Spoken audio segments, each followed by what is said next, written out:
So Europe is in a lot of trouble. And yesterday, J.D. Vance gave a speech in Munich, and I see European leaders frightened by Trump. And more importantly, they're taking this stance of moral high ground, talking about democracy. And I'm like, this is such crap, and I hope that nobody's believing this. Because if anybody's believing this, that's concerning. And I'm not even calling people stupid. I think people are either naive or misinformed or uninformed. It's either one of the three. It has to be. But does any of you believe that there is democracy in Europe? There is no democracy in Europe. Romania, a candidate which they don't like, wins. The election gets cancelled. Oh, we need to do a second round for XYZ reasons. I can bet everything. Well, I'm not that sure, but it's possible or probable that he will lose the second round, maybe. Because maybe all the other parties will work together, whether it's democratically or not democratically, and form a coalition and beat him. That's probably going to happen. That's possibly going to happen. But in Romania, out of nowhere, election thrown out. In Germany, the AfD party, which I'm not even going to say support because I don't know it very well, but I think that the German parliament held some sort of press conference, or not press conference, some sort of reunion talking about whether it should be banned. The leader of Germany, Scholz, a globalist, incompetent, tyrant, treasoner, says that there is freedom of speech for everybody but not for the far right. And this begs a very pertinent question. Is Europe free? Europe is not free. It is not. What does far right mean? Wanting illegals to go back? That's far right? It probably is in his eyes. Because he wants everybody to come in illegally, and so does Brussels, the capital of the European Union. It's not a capital, but it's sort of the place where the most important things happen. Brussels, a shithole in Belgium, country which, I love Europe, but let's just be real. Belgium? Truly? Belgium? Who gives a shit about Belgium? Does anybody care about Belgium and its history? I don't, and neither does anybody, I think. There is Rome, which should be the capital. There is Athens, there is Berlin, there is Madrid, there is London. Let's choose Brussels. Never heard of the city. I have, but you understand what I'm saying. There is no freedom in Europe. There is no freedom of speech either. UK, people get thrown in jail out of nowhere for saying we want Islam to go out of the nation, which is an opinion. It's perfectly fine. It's not even extremist.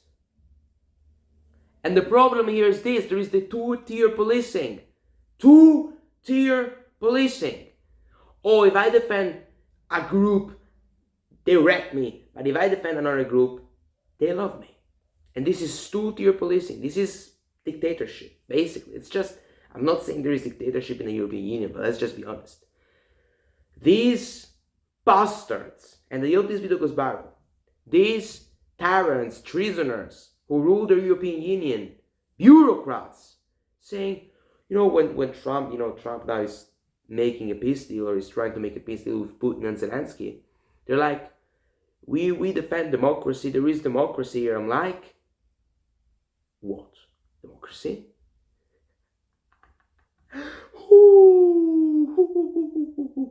What a load of crap. Democracy. Democracy and bureaucracy aren't synonyms, as far as I'm concerned, okay? Unless my English is so bad that I'm losing the plot, but I can bet everything that bureaucracy and democracy aren't synonyms. In the European Union, there is bureaucracy, which doesn't mean democracy. And all of these big perfect, important, coherent, professional 5 minutes of video beg a very important question. How can we save Europe? And my answer to that is unapologetic nationalism. I'll explain how. I'll break down the plan, because this sounds like I'm a neo-Nazi, which is not the case, by the way. And even if you thought I am, I don't care. Let's just be real here. How do we save Europe? You need national identity, you need national pride, you need strong borders. What are the biggest problems in Europe? Bureaucracy and immigration. Both of them are extremely important problems. How do we solve immigration? Very simply. We need to carry out deportations, mass deportations. Every person who comes in our countries illegally will be sent back to the country of origin, irrespective, regardless. We don't care. We need to be ruthless. And we need decisive and radical actions. That's what we need, truthfully. So illegal immigration, you solve it in this way. Plus, you close the borders. If Tunisia, if Libya, if Africa, if the Middle East want to send people into your countries, you say, no, we do not offer you this. You can't come here. You will be sent back immediately. You will not even set foot on our precious lands. That's what it has to be, more or less. Immigration is a big problem because people are tired of seeing their countries demographically change. And I am echoing the words of the people. This is what most people think. This is what at least 50% of Europeans think, I'd argue. At least 50% of them are tired, don't want to see their country change. They want to see their country be their country. They want to see Italy being Italy. They want to see Greece being Greece. They want to see Germany be Germany. They want to see France be France. They can't echo their thoughts because they get wrecked either on social media, either in social life, either by their boss because they're all corrupt. I'm echoing their words. I'm saying what people think. And people are tired of seeing their demographic change. Europe needs to be European. Europe needs to be white. I said it. I am a white supremacist. I said it. But it's the truth. And it's not even white supremacy. I just lean into it because it's entertaining and it's funny and it amuses me. But this is not white supremacy. Europe must be European. Europe must be white. Mainly. And this is not an issue. It's not a problem. Africa needs to be black. No problem. I'm not disputing that. And nobody should. But we shouldn't dispute the fact that, people want Europe to stay Europe. People don't want Europe to become a big mix of Asia, Middle East, and Africa. People don't want this. Let's just be real. People don't want this. And we need to solve it. We need to stop this demographic change. UK and France will be replaced by Africans and Muslims in 15 years. This is not the great replacement theory. This is the truth. This is the truth. Because whites and natives, mainly whites, have far fewer children than these immigrants do. So let's just do some basic math here. I'm not a mathematician. I hate it. I'm bad at it. But let's just do some basic math here. If now in France, there are 60 million French natives and 5 million immigrants, which are Muslims and Africans.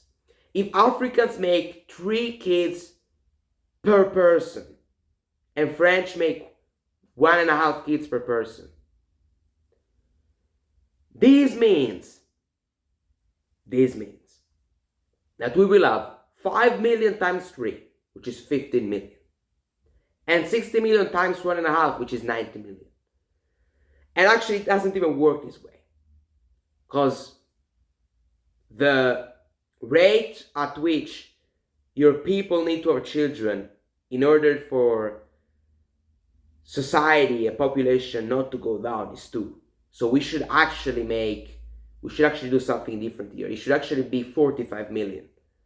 Because it's like if each person had 1 kid, on average, that would be 30 million. 1.5 is 45 million. So in 1 generation, it's going to be 15 million and 45 million. In 2 generations, it's going to be even worse. Yet, it's a conspiracy theory. It's the truth. Second big problem, and this part where I did math was wrong and combobulated. I know math, okay, that's fine, but I don't actually know the rhythms and those sorts of things regarding how many children you have in order to make your population increase or decrease. So that was a little bit tough. Second big issue, bureaucracy. This regulating, this load of bullshit, this pile of things which keeps adding up. And we need to cut down bureaucracy. We need to downsize government. We need to downsize all of this. We think about America, innovation in America, starships, SpaceX, Tesla, robots. In China, same thing. DeepSeek, AI, it's in America, but there is DeepSeek, and there is X, and there is Y, and there is Z, there is loads of things. Europe. Stupid water bottle with the thing to cover it, which I don't even know the name, the top of the water bottle, which is freaking annoying. It is annoying. I hate it. And so does everybody, by the way. It's just so annoying. And you know what I do? I buy a water bottle. I get it, and I destroy the top. Because that little thing there it blocks your nose. It's just a big mess. This is European innovation, ladies and gentlemen. This is regulation, ladies and gentlemen. This is cultural enrichment. Immigrants committing 5 times the crimes, at best. This is crap. I hate to tell you, but it's the truth. I hate to tell you. And the problem is that the European Union is formed of bureaucrats and tyrants. The most important decisions are made by them behind the curtains, behind the scenes. We don't make the decisions. This is not democracy. It's not democracy. There is no free speech. Because when you go against the 2 very big issues which concern the European Union, you get wrecked. And there is hundreds of pieces of evidence backing this claim, starting from Keir Starmer's regime, jailing innocent people. Keir Starmer's regime releases murderers, rapists, pedophilia from jail cells after a few months, and sends people sharing posts on social media in jail for 5 years. Democracy, everybody. This is democracy. This is democracy. Fuck you. This is democracy. This is bureaucracy. This is oligarchy. And let me tell you something. There is no democracy probably in any country. I can think of few countries where there is democracy, where there could be some semblance of democracy. Norway, maybe. Norway. These Nordic countries, maybe there is democracy there. Maybe Australia. You can't do the Roman salute 2 years in jail in Australia. I'm not a fascist. Politically speaking, I'm somewhere centrist. Not even right-wing, I think. But banning the Roman salute? 2 years in jail for a Roman salute? That's not freedom of speech. Germany, question the Holocaust. Jail. It's not freedom of speech. It's not. Whether you like fascism or hate it, it's not freedom of speech. I don't think it is, but that's my opinion. I'm a freedom of speech absolutist. That's probably the right way to say it. It's very simple. It is very simple. And there has just been, and I will finish this video with this little moment. A couple of days ago, there was a terrorist attack in Germany. Another terrorist attack. It's been like the 10th in 2 days, in 2 months. There was one in Munich. No, it wasn't in Munich. It was in Christian markets, where I think 10 people got killed, or 20, somewhere around that. Once again, it was an Islamist terrorist or an extremist. And politicians neuter the people who don't give a fuck anymore. People don't have the strength to fight anymore. Nobody gives a shit about this terrorist attack. Now, nobody cares. It's not even talked about. Not even talked about. Nobody cares. Why is that? Because the people have been disenfranchised, and they are apathetic. Apathetic. They don't care anymore. And people get killed by people who come in these places. And my message is as simple as this. I'd rather be racist than be wrecked. I want my countries to be safe. I want the women to be safe. I want children to be safe. I want the elderly to be safe. I want my culture to stay my culture. I don't want cultural enrichment. I don't want these people. And most of the people don't want them to. The problem is that you can't say those things. I'm echoing people's thoughts. This is the truth. I'd rather be racist. Call me racist, call me a Nazi, call me a white supremacist. I will take it over. Look, I'd rather live in a country which is allegedly, even though it's not true, racist, which is the safest country in the world. Poland is safe. Oh, but these are racist because it doesn't take immigrants. 0 terrorist attacks. And the Germans say, oh, Poland is racist. Yeah, you're fucking stupid. I'd rather be racist than be stupid. I'd rather be racist than be stupid. I don't care. I don't care. I said it. Now what? So this is just the situation. We need to save Europe. I will save Europe. 100%. In the next 20 years, Europe will be saved and the biggest revolution in history will take place. And we will make our continent great again. We'll make it stronger, richer, bolder, and more prosperous than it's ever been. Get ready, buckle up, because we are saving Europe all together. Long live, and I will fight for the Christian Europe until the final victory. So help me God. Thank you very much, everybody. I love you all.